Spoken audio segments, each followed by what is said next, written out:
Boa noite, graça e paz de Cristo seja no seu coração. Grande alegria poder ver essa igreja cheia. Se você nos visita pela primeira vez, você é muito bem-vindo.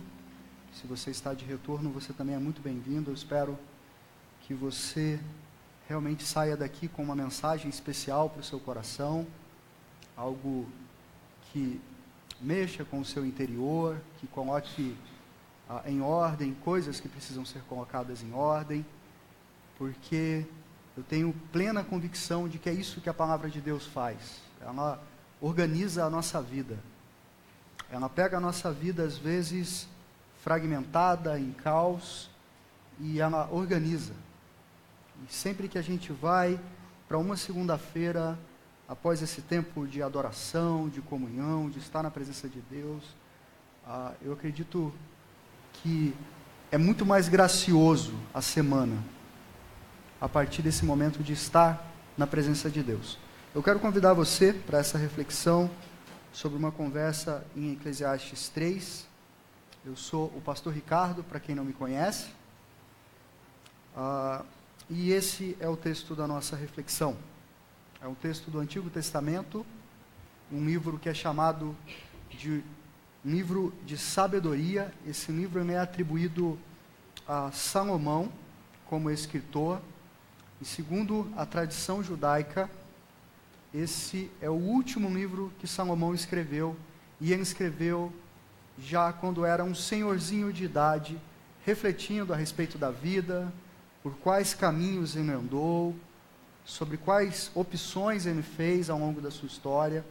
E então ele escreve esse texto também para nos orientar, mas nem tanto para quando chegarmos na velhice, mas a partir de onde cada um está, já repensar a vida e enfim, fazer as opções das quais podemos dizer depois não nos arrependeremos. Correto? O texto bíblico diz: para tudo há uma ocasião e um tempo para cada propósito debaixo do céu. Tempo de nascer e tempo de morrer. Tempo de plantar e tempo de arrancar o que se plantou. Tempo de matar e tempo de curar. Tempo de derrubar e tempo de construir. Tempo de chorar e tempo de rir. Tempo de plantear e tempo de dançar. Tempo de espalhar pedras, tempo de ajuntá-las. Tempo de abraçar e tempo de se conter. Tempo de procurar e tempo de desistir. Tempo de guardar e tempo de lançar fora. Tempo de rasgar e tempo de costurar. Tempo de calar e tempo de falar. Tempo de amar e tempo de odiar. Tempo de lutar e tempo de viver em paz. Vamos orar mais uma vez, pedindo a Deus que fale com a gente, que abençoe o nosso coração.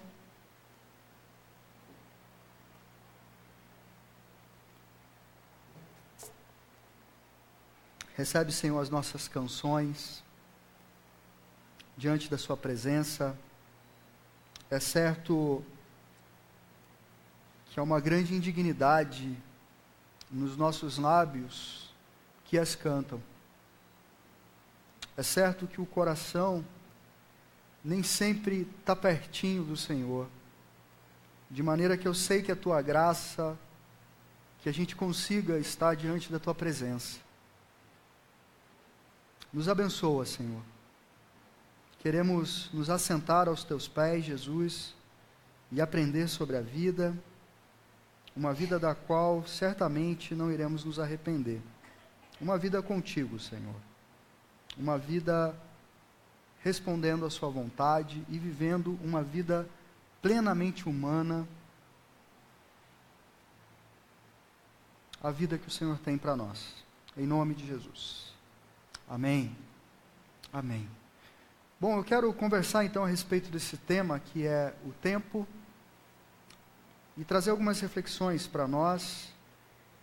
E esse é um quadro de Salvador Dalí, que já começa a trabalhar na ideia desse tempo que é subjetivo, que é um tempo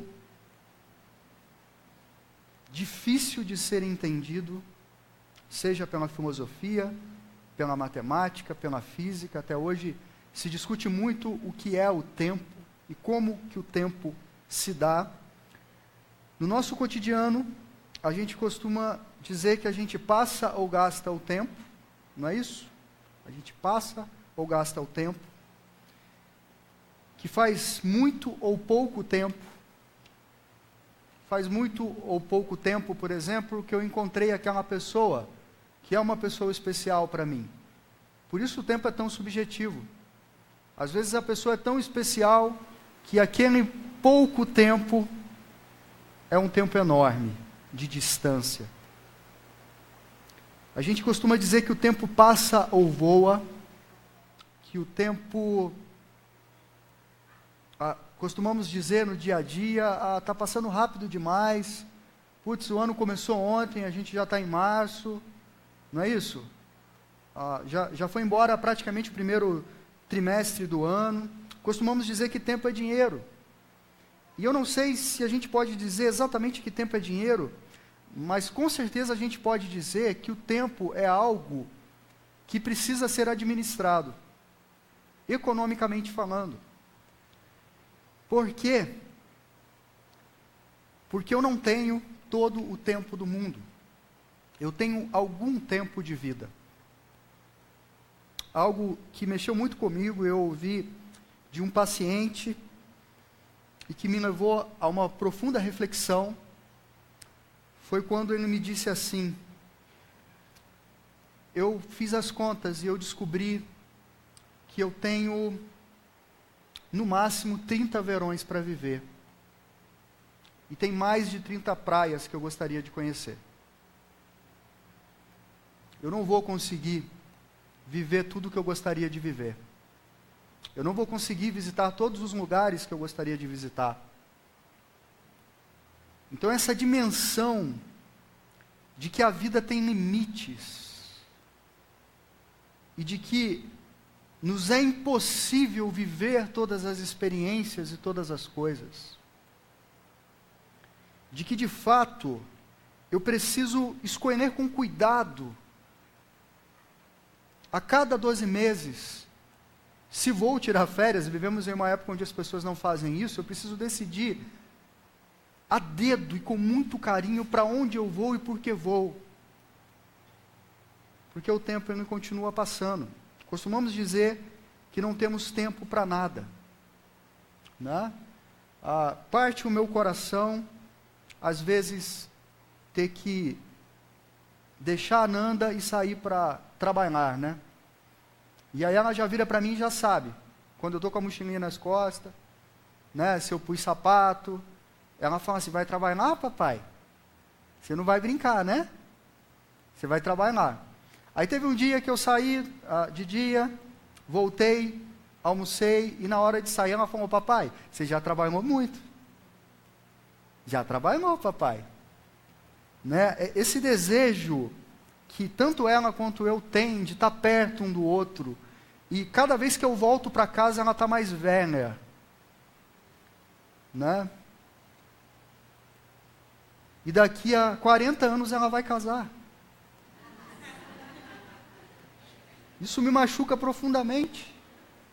Eu não tenho dormido, a minha qualidade de vida despencou, e eu fico pensando: Deus, eu tenho que aproveitar a minha menina, como tem aquela música do Vinícius de Moraes, menininha do meu coração, fique sempre a 2 palmos do chão, menininha, que graça é você, uma coisinha assim, tão bonita de ver, começando a crescer, e cresce, cresce, cresce, e você fala: Deus, aonde que isso vai parar?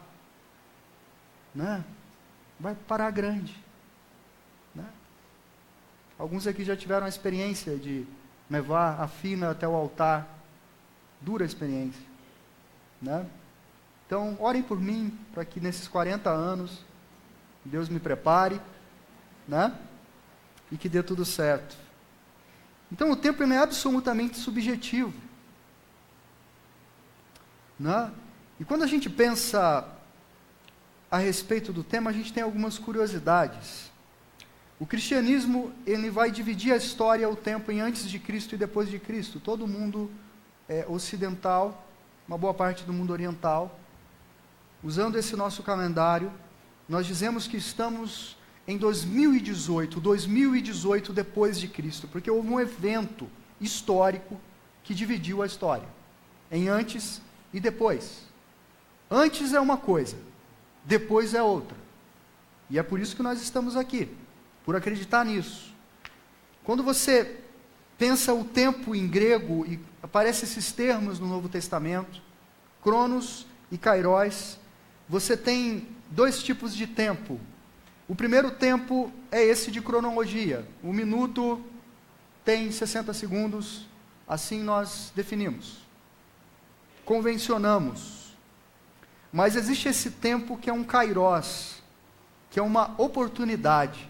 E dizem que a oportunidade, ela é uma pessoa que só tem um fio de cabelo na frente.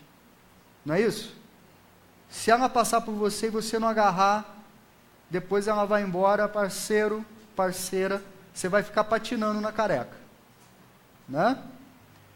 Porque as oportunidades, elas precisam ser aproveitadas.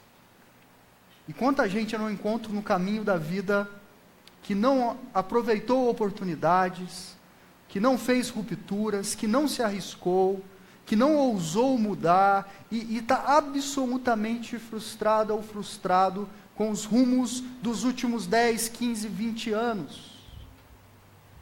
Quanta gente eu encontro pela vida que se lamenta quando olha para trás e diz: por que eu não fiz isso? Por que eu não dei o telefonema? Por que eu, enfim... Os cristãos, eles acreditam que o tempo e a história, ela é linear. Ela teve um começo, Gênesis 1. No princípio criou Deus os céus e a terra. Ela tem um meio, e esse meio, e esse miolo, é a crucificação, a vida, a morte e a ressurreição de Jesus Cristo. Ele é o ápice de toda a história. Ele é o clímax de toda a odisseia humana. Ele é a razão pela qual cada um de nós está aqui, porque viemos à existência. Então esse ápice é a crucificação de Jesus. E a Bíblia diz que a história ela vai ter um fim, que ela não é para sempre. Diz que esse mundo vai ser renovado, restaurado, refeito, recriado. Assim como Deus o fez em Gênesis 1. Que um dia o Jesus Cristo, assim como ele veio, morreu e ressuscitou, ele vai voltar para buscar o seu povo, a sua igreja, e todas as cortinas vão se fechar no final dos tempos. Então a história, ela tem um começo, ela tem um meio e ela tem um fim. E também a gente pode dizer que Deus é um ser que vive fora do tempo.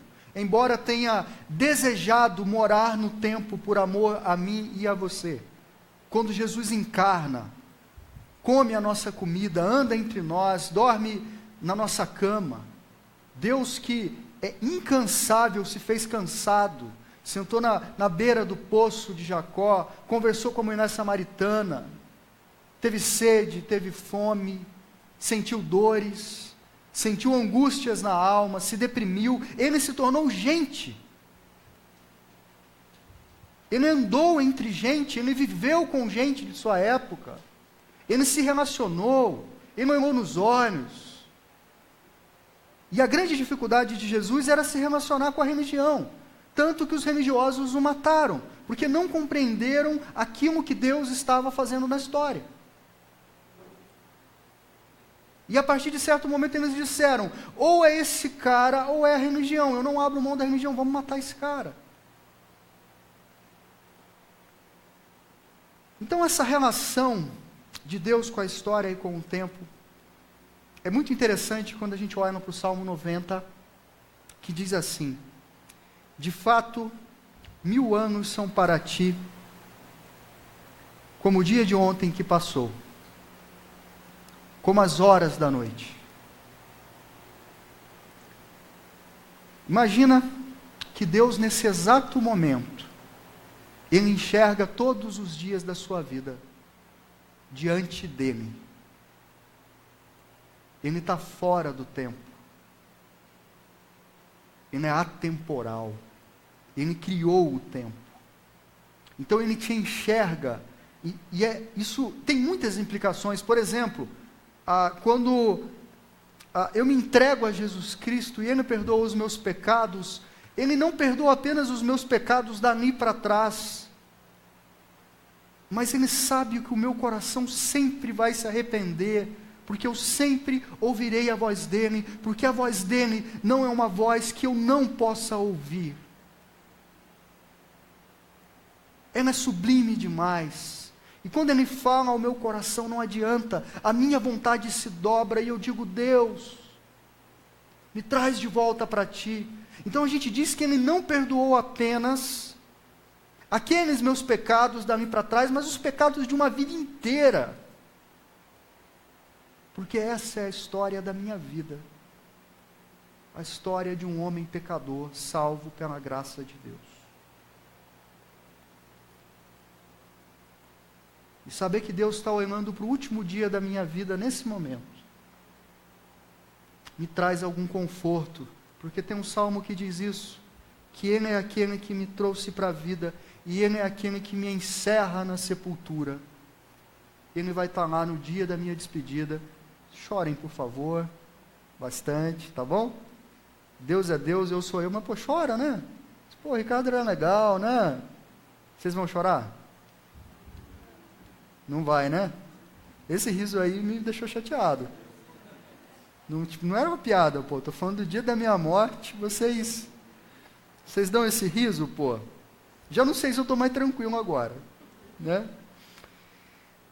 Olha o quanto o tempo é complexo. Santo Agostinho vai dizer assim: que é, pois, o tempo? Quem poderá explicá-lo claro e brevemente? E de que modo existem aqueles dois tempos, o passado e o futuro? Se o passado já não existe e o futuro ainda não veio, quanto ao presente, se fosse sempre presente, em outras palavras, Santo Agostinho está dizendo assim: como que o passado e o futuro existem? Eles não existem. Não existem. Cadê o passado? Cadê o futuro? E aí você fala: o presente existe. Qual o presente? Acabou de passar. Você fala: então não existe o tempo. Ele fala: eu não sei. Não sei. Mas ele vai dizer: passado e futuro não existem. E via de regra, se a gente vive no passado, a gente vive mergulhado em nostalgia, em saudosismos, em culpas, em traumas. E quando a gente vive com uma mente no futuro, a gente vive em ansiedades, em receios, em dúvidas, às vezes até incredulidade ou desesperanças. E Santo Agostinho vai dizer: o futuro não existe. Cadê o futuro? Me mostra o futuro. Me mostra o presente. E depois ele vai dizer: os tempos são três: presente das coisas passadas, porque é no presente que eu me lembro do passado. Presente dos presentes, eu gosto de receber, mas não tem nada a ver com isso. Presente dos futuros, porque é no presente que eu reflito sobre o futuro e que eu digo: se Deus quiser, eu farei isso, aquilo e construirei tal coisa. Então ele vai dizer: é só na minha mente que eu consigo ter essa noção de tempo. E ele vai dizer: antes do princípio do tempo não existiu tempo, porque Deus criou o tempo, e então, antes de criá-lo, ele não existia. Então é Deus quem cria o tempo, quando ele coloca o sol para governar o dia, a lua para governar a noite, quando ele cria os ciclos, as estações, outono, inverno, primavera, verão. Quando ele pega esse universo e coloca uma lógica nele, e então a gente foi categorizando e chegamos naquilo que nós temos hoje. Olha essa poesia de Cecília Meirelles. Eu não tinha esse rosto de hoje, assim calmo, assim triste, assim magro, nem estes olhos tão vazios, nem um lábio amargo. Eu não tinha essas mãos sem força, tão paradas e frias e mortas. Eu não tinha esse coração que nem se mostra. Eu não dei por essa mudança tão simples, tão certa, tão fácil. Em que espelho ficou perdida a minha face? Né? Hoje eu brincava com o Adilson, né? Que está com o cabelo grisalho gel, especial, cortezinho de surfista, gostei também, achei que deu uma modernizada. E é isso, né? Eu tenho um fiapo de barba branca, que eu arranco, mas ele cresce. Não sei o que está acontecendo, né? Daqui a pouco eu acho que essa coisa que aconteceu com alguns aqui vai acontecer comigo, né? Então, meus irmãos, a vida está passando muito rápida. Dá uma olhada nesse vídeo que mostra essa exata ideia de que o tempo está passando.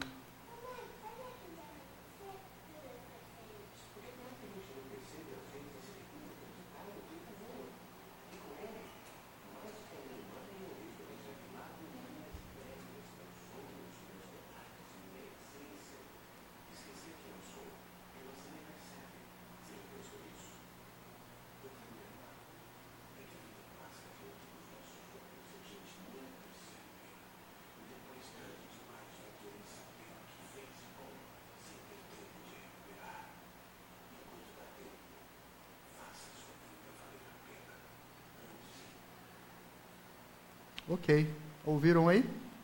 O som saiu aqui no multimídia, né? Desplugo o áudio e plugo de novo? Só isso? Mas deu para vocês perceberem, correto? Então o que o Eclesiastes vai dizer quando ele começa a dizer que tem tempo para todas as coisas? Ele traz uma sabedoria de vida muito bacana. E uma das constatações é que todos nós morreremos. Mais cedo ou mais tarde, todos morreremos.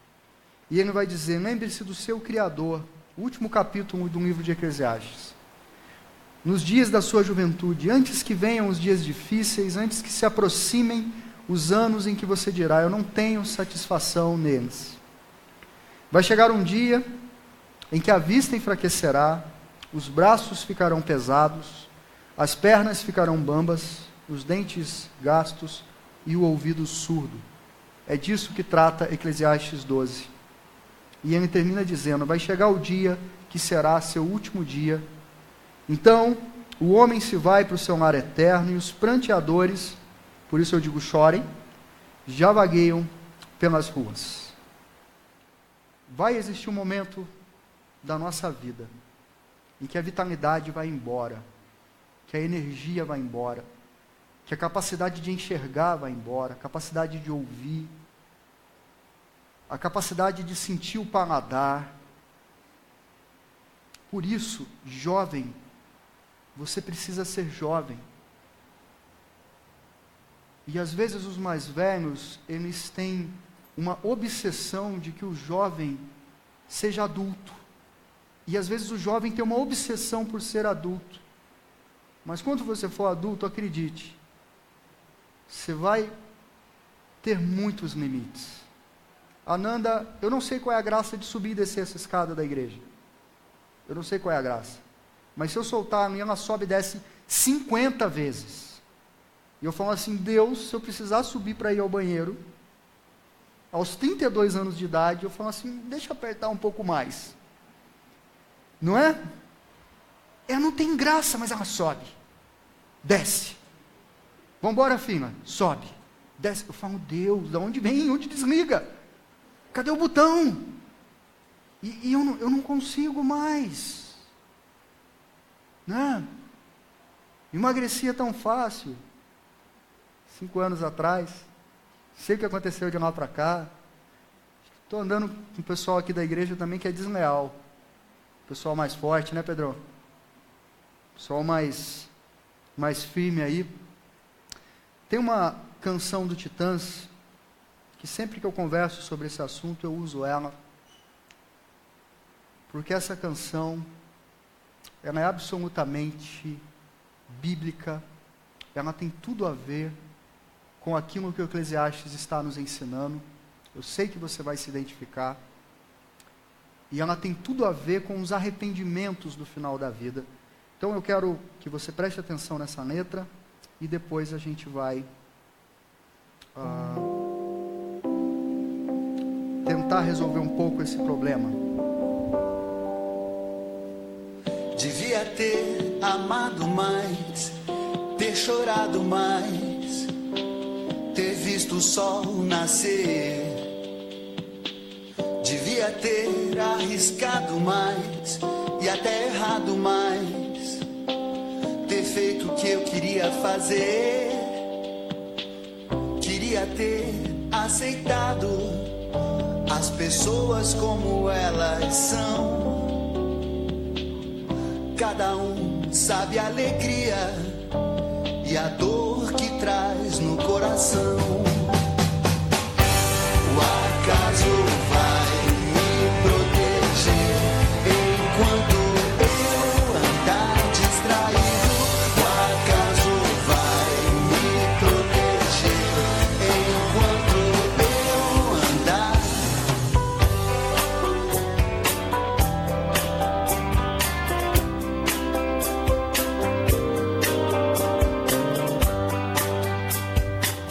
Devia ter complicado menos, trabalhado menos, ter visto o sol se pôr.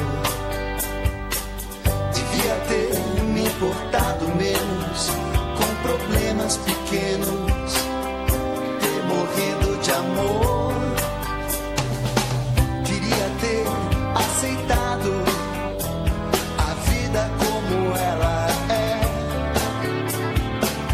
A cada um cabe alegrias e a tristeza que vier. O acaso vai me proteger enquanto eu andar distraído. O acaso vai me proteger enquanto eu andar.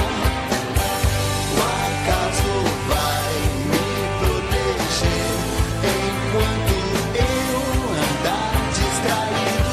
O acaso vai me proteger enquanto eu andar. Devia ter complicado menos, trabalhado menos, ter visto o sol se pôr. Ok? Então, o primeiro problema é a inevitabilidade da morte. Coe seus botões de rosa enquanto podes. Coe na flor. Quando florescer, não espere até não haver mais flores, só galhos a serem quebrados. Isso é kairós, isso é oportunidade. E a solução do Eclesiastes para isso é você desfrutar a vida. É você viver, de fato, a vida humana aqui e agora. Não dá para você fazer isso amanhã, amanhã não existe. Você precisa fazer hoje. E você precisa colocar no coração que quando você vive a sua vida com responsabilidade e intensamente, você honra o Criador. Porque foi Deus, com essa criatividade imensa, que fez esse céu maravilhoso, as estrelas, o mar, as cachoeiras, as matas, as trinas. É tudo reflexo, mesmo aquilo que o homem construiu, né? É reflexo da criatividade desse Deus que nos fez a imagem e semelhança dele. Então, é muito difícil você olhar para o mar e não glorificar o Criador. Você passar pelo Grand Canyon e não falar, meu Deus, que negócio é esse? Porque a criação expressa o Criador o tempo todo. E quando você vai para Eclesiastes, ele vai dizer isso.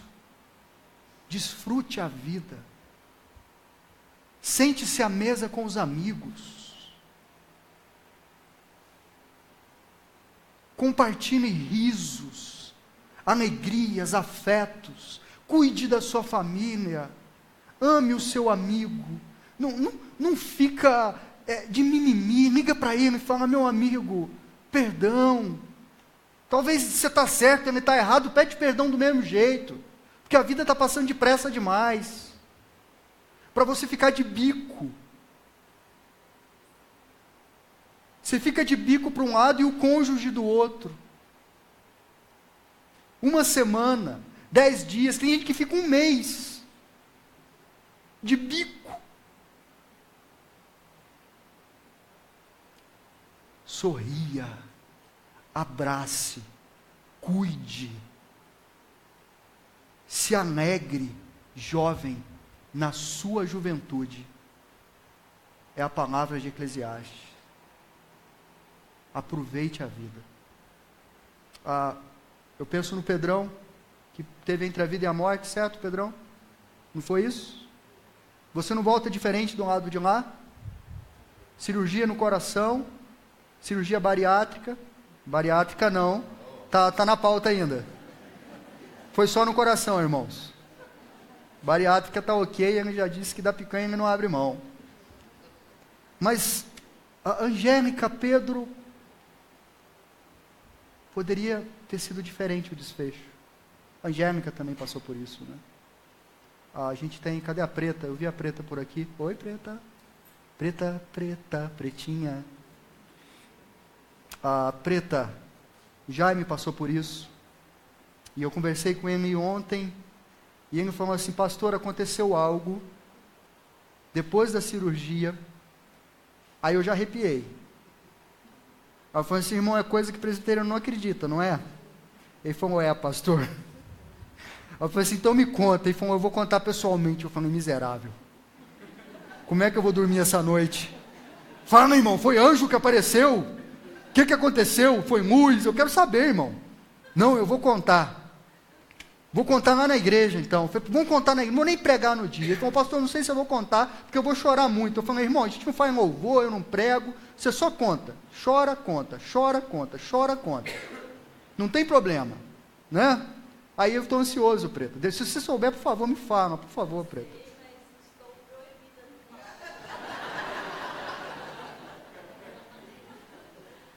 A vida não está fácil para ninguém, irmãos. Tudo bem, então eu vou respeitar. Vou ter que fazer mais uma visita para o Jaime. Porque aí, em loco, se ele negar em loco, aí já era. Aí não tem o que fazer. Então,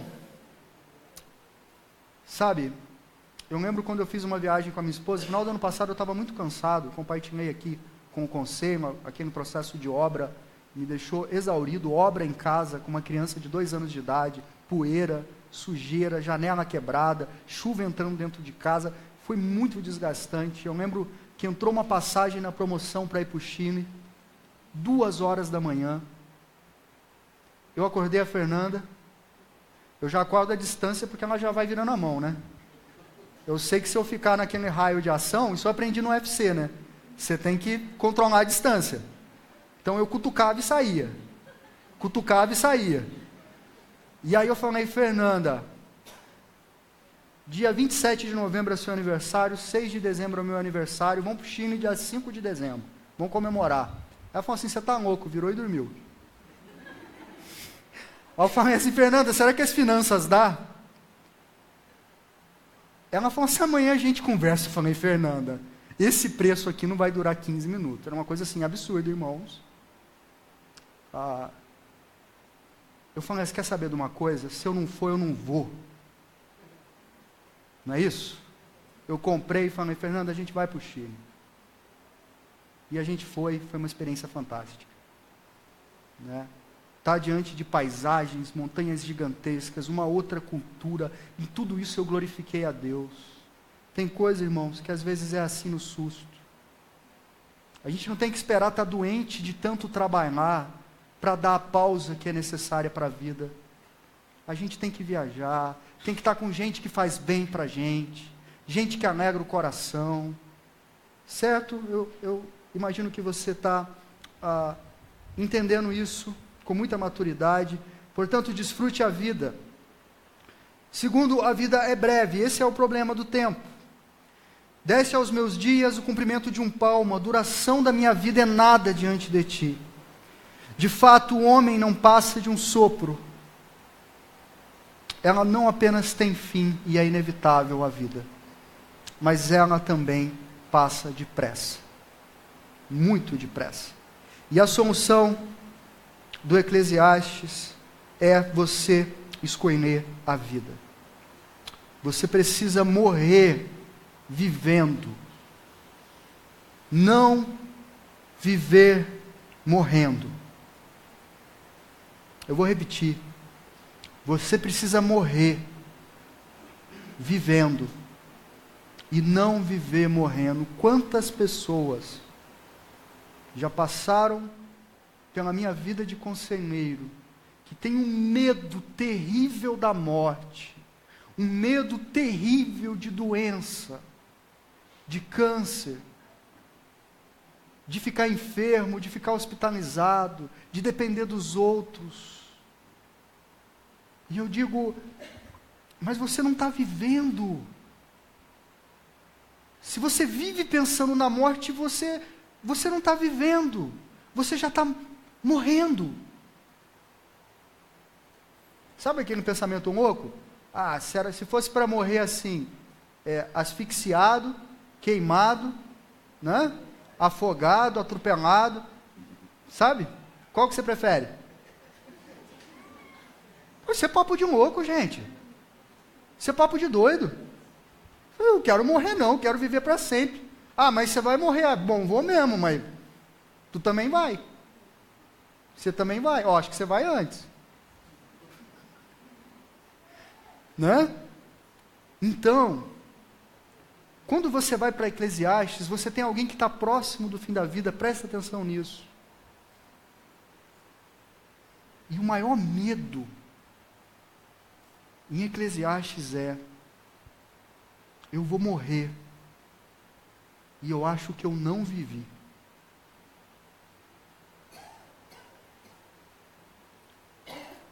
É por isso que às vezes as opções que eu faço por autenticidade, que tem um alto custo emocional, que incomoda tanta gente, mas eu tenho descoberto que eu não consigo ser diferente disso.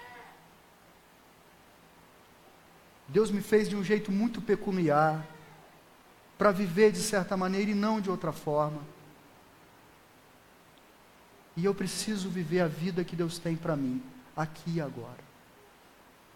Porque senão no final da minha vida, a minha conversa com Deus vai ser assim: Deus, eu tive medo de fazer mudanças.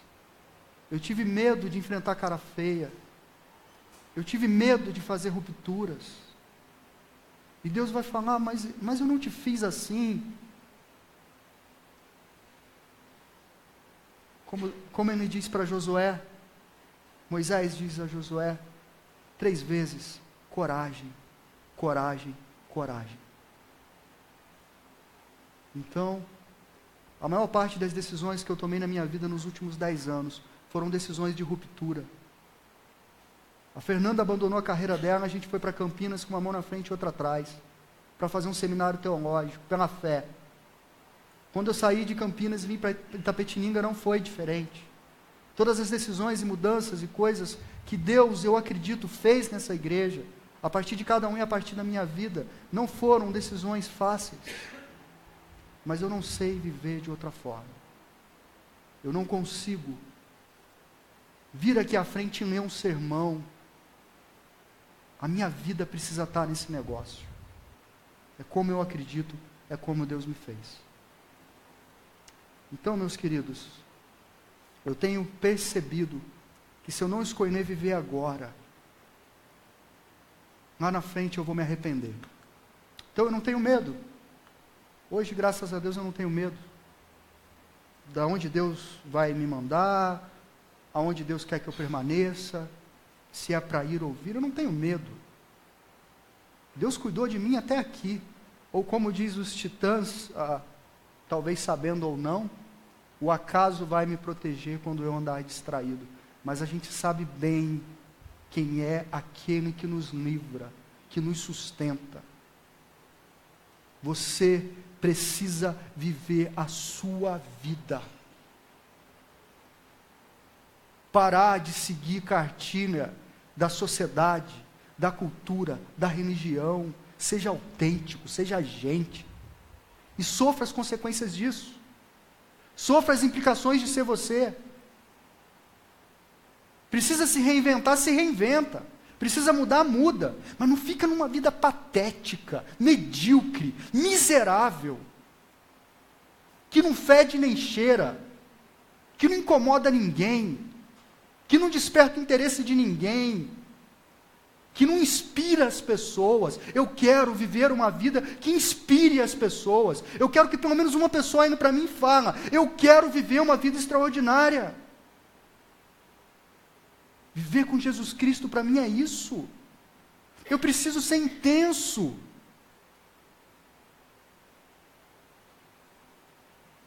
Como diz Fernando Pessoa, põe tudo o que és naquilo que faz. Eu não consigo ser livre dessa intensidade. Talvez esse seja a minha doença, o meu espinho na carne, mas esse é quem sou eu. Você é único, é especial. Viva a sua vida intensamente. Pegue os dons que Deus deu para você e eleve eles à última potência e glorifique o nome dele com os dons que ele deu para você. Não enterra, não guarda, não finge que não é contigo. Vive a sua vida. Tem uma floresta para entrar que só você pode fazer. Às vezes você só tem um canivete na mão. Mas se você ficar do lado de cá, a vida vai passar e você vai dizer assim: o que eu fiz aqui do lado de cá? Eu não fiz nada. Eu fiquei empatando.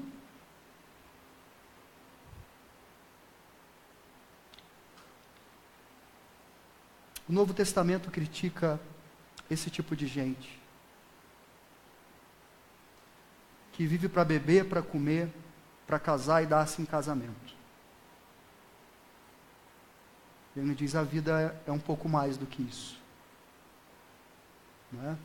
É quase uma vida de réptil. É uma mistura de réptil com mamífero. Comer, beber, transar e dormir. O que você faz? Como, bebo, transo e durmo. Usa a cabeça. Pensa. Faça algo que impacte essa geração. Que melhore a vida do seu vizinho, do seu amigo, do seu inimigo, de alguém. Se doe um pouco, se entregue. Seja útil de alguma forma. Porque necessidades é só abrir os olhos e abrir os ouvidos. É o que não falta nesse mundo. Por isso a solução para você é começar a viver agora. Terceiro problema e último é a transitoriedade da juventude. É essa dor que eu sinto aqui nas costas, né? Que antes eu não sentia. Né?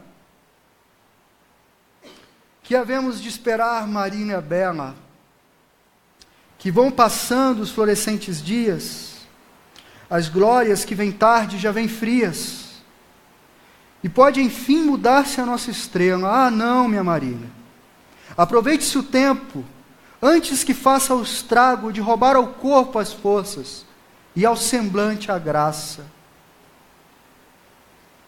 Tomás Antônio Gonzaga. A solução é essa intensidade e entrar de cabeça. Eclesiastes 11:9. Viva, desfrute, seja feliz no seu coração nos dias da sua juventude. E aquela ideia do Carpe Diem, para quem não assistiu a Sociedade dos Poetas Mortos, você tem uma lacuna na sua vida, saia daqui e faça isso, tá bom? Depois você me conta como foi a sua experiência. A Sociedade dos Poetas Mortos, o professor, interpretado por Robin Williams, ele leva os alunos até uma parede com vários quadros de ex-alunos daquela escola e pede que eles fiquem olhando fixamente. E aí ele vem por trás e começa a sussurrar no ouvido deles. E ele diz: eles já morreram. Agora a vez é de vocês. Aproveitem o dia. Façam a vida de vocês valerem a pena. Amanhã não dá. Tem que ser hoje, tem que ser agora. Então, a vida é esse fruto maduro, é a isso que essa expressão se refere, que amanhã estará podre. Eu consigo colher ele hoje, amanhã pode ser tarde demais. Essa é a oportunidade. E para você ter uma dimensão, e esperando que você seja maduro o suficiente para, mas o texto bíblico, ele coloca uma nota de responsabilidade, para que você não pense que esse é um convite à inconsequência. Ele diz: viva de verdade, não passe vontade, mas não viva irresponsavelmente, pois Deus trará julgamento tudo o que for feito. E Nietzsche, ele diz isso: você vive hoje uma vida que gostaria de viver por toda a eternidade, porque se a sua vida é uma vida miserável, imagine se a eternidade for você e você. Você vai falar assim: Deus, eu preferia acreditar na extinção, porque para eu ficar desse jeitão aqui, eu estou afim não. Deus falar assim: você trabalhou 30 anos com isso, você é bom, você vai ficar o resto da eternidade trabalhando com isso. Aí você fala assim: Deus, eu não gosto de trabalhar com isso. Eu falo: mas você trabalhou 30 anos? E você não gosta?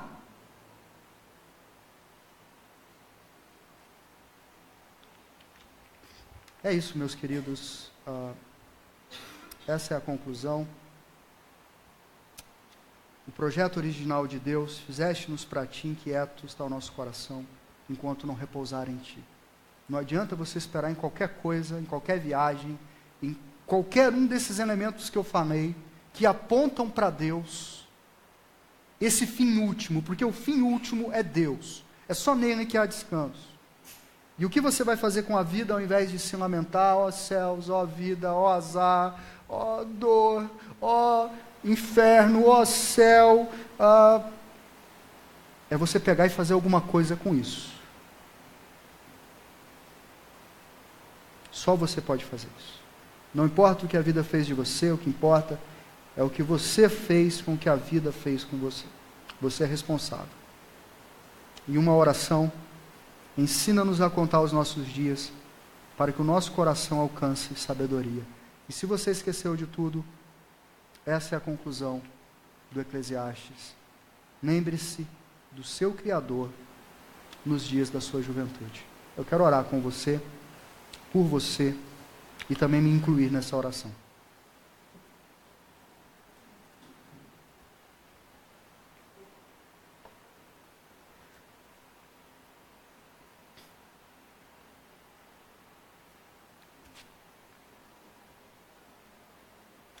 Senhor, mobiliza dentro de cada um de nós os passos que são necessários para vivermos integralmente a história que o Senhor tem para nós. Para não vivermos narrativas que não são nossas. Para termos a coragem e a ousadia de vivermos em alto potencial toda a nossa vida, todos os dons que o Senhor emprestou a nós. Nos livra, Senhor, de, por causa de status, de dinheiro, de religião, a gente viver uma cartilha sem autenticidade nenhuma. Vivermos empatando. Mas faz com que aquelas coisas que nos fazem sorrir, que fazem os nossos olhos brilharem, faz com que essas coisas, Senhor, sejam mais evidentes, para que a gente faça estas escolhas que tem a ver com o seu projeto para a nossa vida e para a nossa história. Nos ajuda a viver temendo o Senhor e a nunca conduzir a nossa vida de uma maneira irresponsável. Termos a sobriedade que é necessária, os limites que são necessários, mas quando estivermos à mesa com os amigos, que a gente se alegre de verdade, que a gente consiga glorificar o Senhor pelo alimento, pelo pão, pelo vinho, pela graça de podermos ir ali na esquina ou ir do outro lado do mundo, pela graça de termos alguém ao lado em um mundo em que tanta gente não tem uma pessoa ao lado para contar. Nos ajuda a perceber, em meio às coisas ordinárias, o teu cuidado, que não é o acaso, é bondade de um Deus que já viu toda a nossa história, que nos ama, que nos sustenta. Perdoa, Senhor, quando a gente não vive a nossa vida, quando a gente se esquiva de convicções que nos foram e nos são tão caras, e nos dá a coragem que é necessária para viver uma vida que inspire outras pessoas. Nos ajuda a sermos pessoas que inspiram outras pessoas. Obrigado pelo seu sacrifício e morte na cruz do Calvário. Porque se não tivéssemos nada disso, nem os amigos, nem a família, nem os afetos, tendo o Senhor, teríamos tudo o que nós precisamos para viver uma vida digna e plena. Porque é pelo Senhor que vivemos, é pelo Senhor que morremos. Que assim o seu nome seja glorificado. Por Cristo Jesus nosso Senhor. Amém. Amém. Você que é batizado, membro de alguma igreja cristã,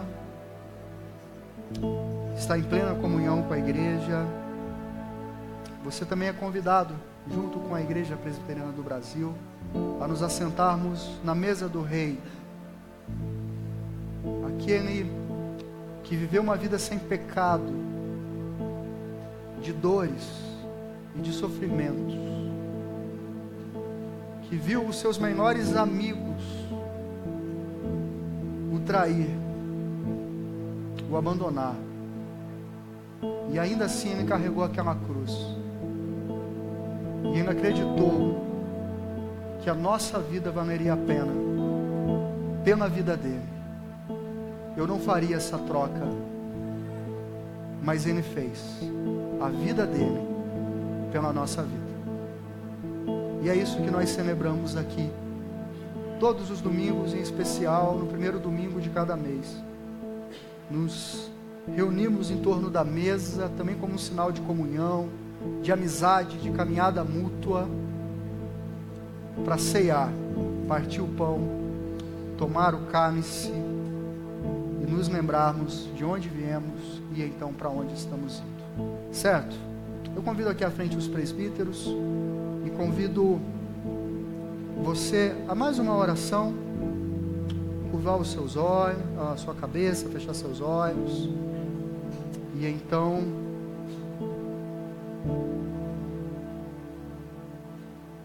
termos mais uma oração de contrição. Você pode entenda esse chamado como um chamado à misericórdia, um chamado ao perdão, ao arrependimento. Essa mesa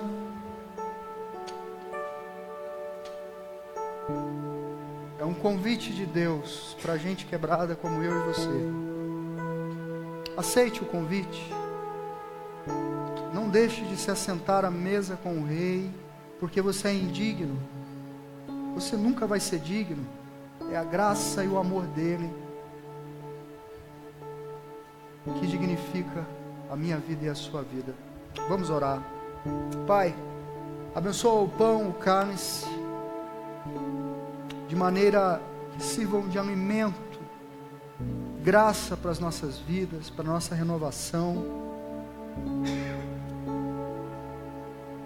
Obrigado por podermos estar aqui à mesa contigo, Senhor, ainda que indignos. Obrigado por isso. Perdoa os muitos e tantos pecados. E que a experiência de estar à mesa contigo seja mais uma vez marcante, como um itinerário da nossa jornada, como um oásis, como um tempo de renovo, como o reabastecimento das energias. E obrigado porque cada um dos desafios que temos na nossa jornada, não estamos sós, o Senhor está conosco. Em nome de Jesus, nós oramos. Amém. Na noite que Jesus Cristo foi traído, ele tomou o pão,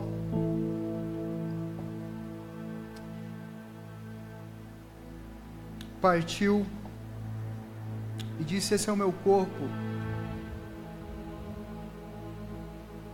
que é partido, despedaçado, moído, maltratado.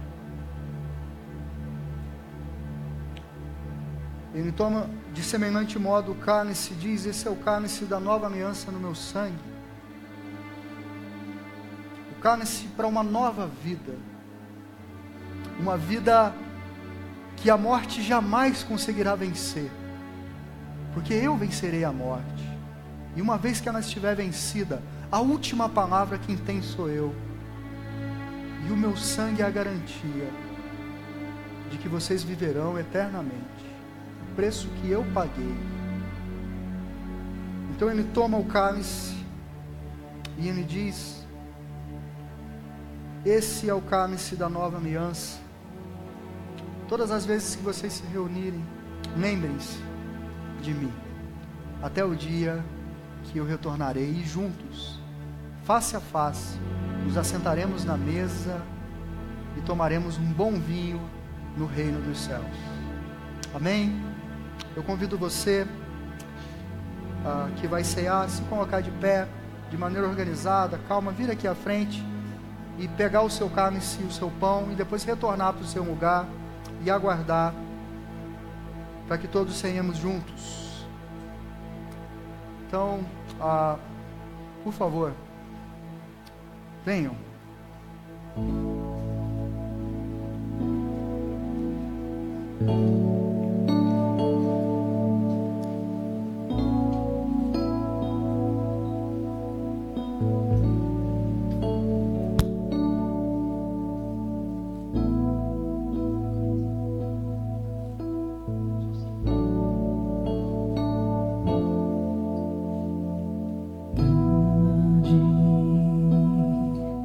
É o Senhor e muito digno de louvor, na cidade do nosso Deus, seu santo monte, a alegria de toda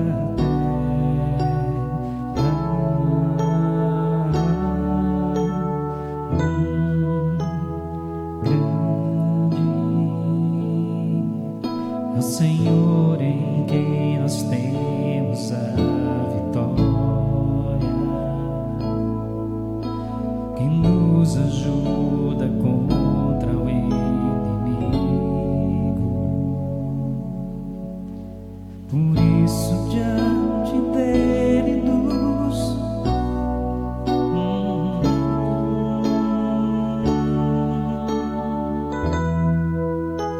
queremos o teu nome engrandecer e agradecer-te por tua obra em nossas vidas.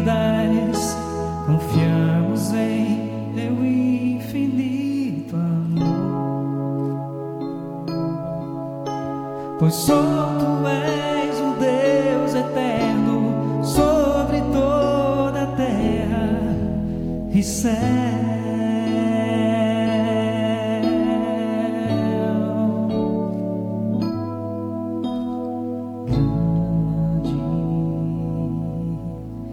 Senhor, e muito digno de louvor,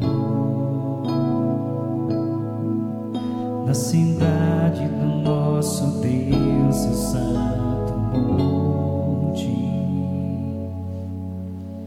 a alegria de toda a terra.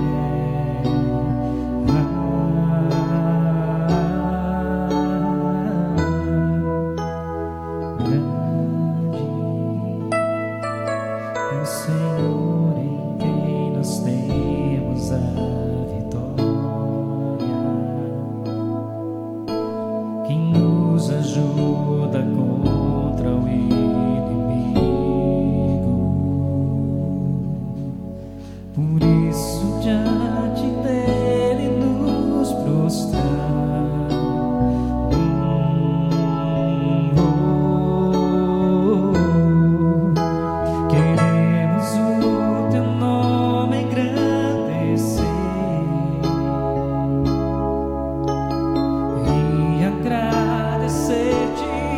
Por tua obra em nossas vidas, confiamos em teu infinito amor,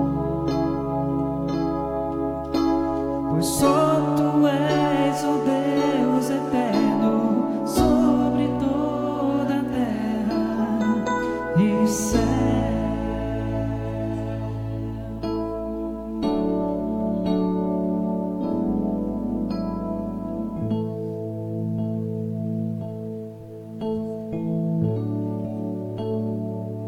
Amém. Todos receberam o pão, o cálice, se alguém foi omitido.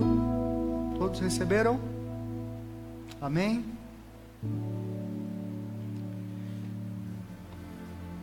Sim.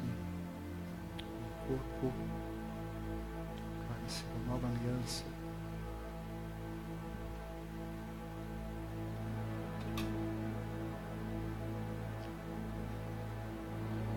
Abençoe.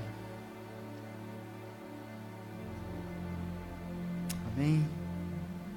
Todos, como uma grande família, vamos juntos comer do pão com alegria, com devoção e beber do cálice.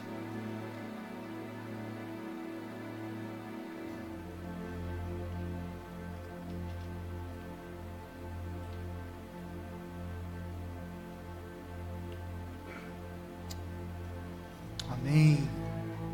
Glória a Deus. Vamos orar junto com o Pedrão. Gratidão a Deus. Pai, obrigado por esse momento, Pai. Igreja, nosso Pai. Estamos na mesa do Senhor, Pai. Com esses elementos, Senhor, Pai. Tudo aquilo que o Senhor fez por nós. Cuidando de nós, cuidando dos nossos pecados, sua morte,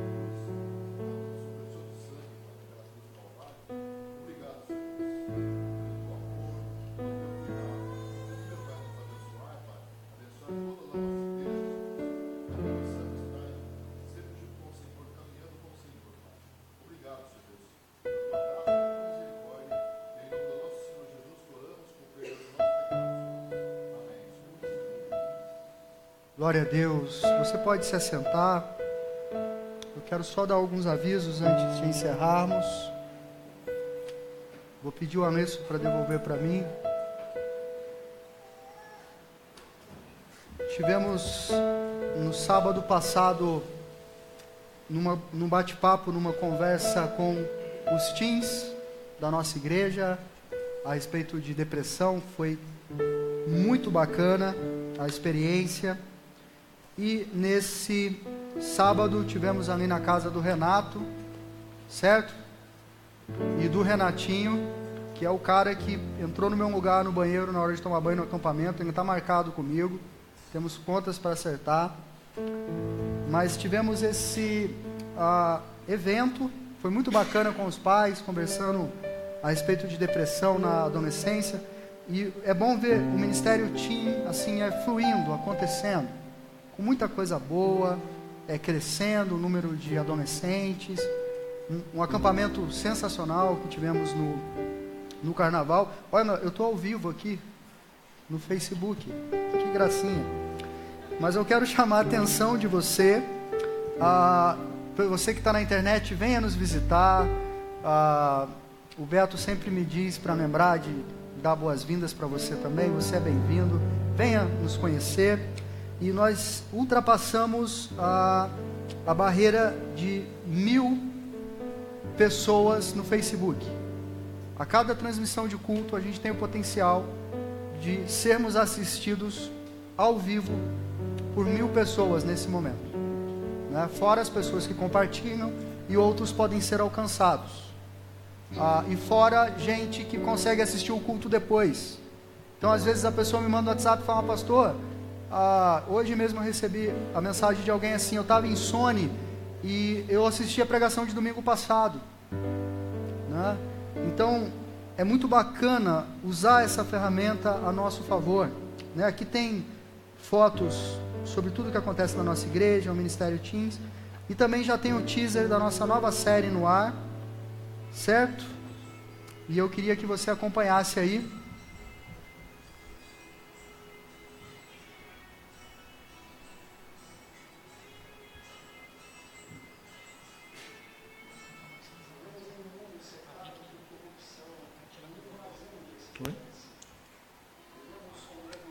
Vou voltar o áudio aqui, certo?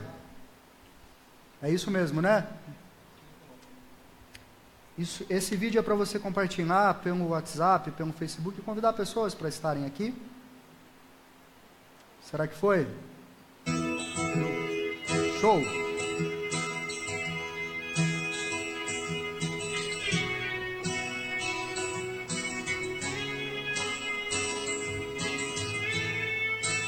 Vivemos em um mundo cercado por corrupção, um mundo vazio de esperança. Vivemos com medo da morte, com medo da vida, cercado por traumas, por perdas, por lutos.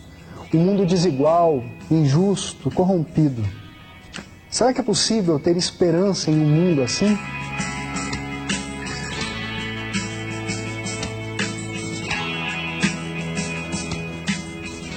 Há uma antiga oração em que Jesus nos encoraja a pedir por esperança. Nessa oração, oração conhecida como oração do Pai Nosso, Ele nos ensina a orar: venha o teu reino. Suplicar venha o teu reino é pedir que a eternidade abrace o tempo, que o projeto original de Deus aconteça aqui e agora, a partir da nossa vida, transformando a nossa vida e todas as coisas. Venha orar com a gente, suplicar, pedir por dias melhores. Essa é uma série sobre esperança e você é o nosso convidado especial. Você é muito bem-vindo. Bacana. Então, começa a semana que vem. Não perca essa série. Vai ser muito joia. Vamos conversar sobre esperança. Traga visitantes, convide amigos, vizinhos. Vamos compartilhar a palavra do Evangelho. Alessandro tem mais um slide aí, para quem está nos visitando. Nós temos uma lembrancinha para você, um mimo, para você se lembrar com bastante doçura do seu tempo aqui. Então você não saia sem conversar aí. É isso mesmo, com a Maria, com a Andréia, Maria Pimoto, Andréia. Nós querem dar um abraço especial em você que está visitando, e também deixar um folder institucional da nossa igreja contigo, né, um presente. É isso mesmo? Certo? Então não saia sem conversar com aquelas moças ali, nem dar um abraço e receber um mimo aí da nossa igreja. Certo? Coloque-se de pé. Vamos orar mais uma vez. E então a gente vai cantar uma música bem alegre, para você sair daqui disposto a viver a vida que Deus tem para você. Certo?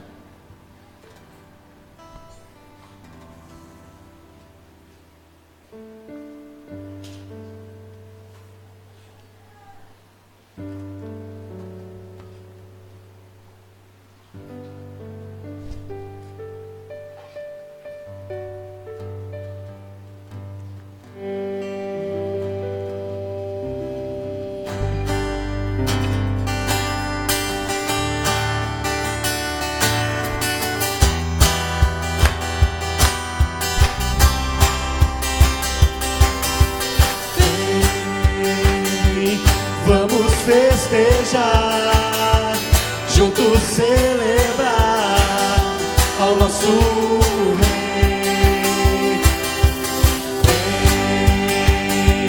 Vem levantar as mãos para adorar ao nosso Rei.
Desejar para ele uma boa semana.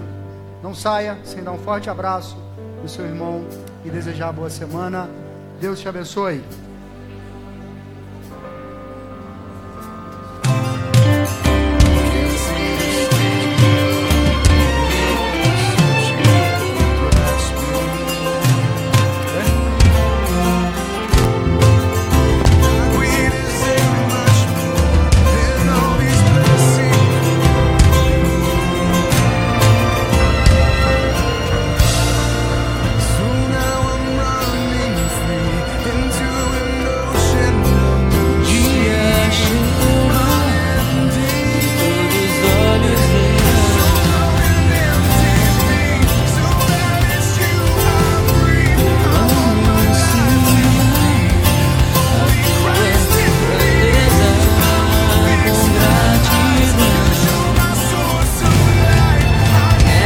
conheço.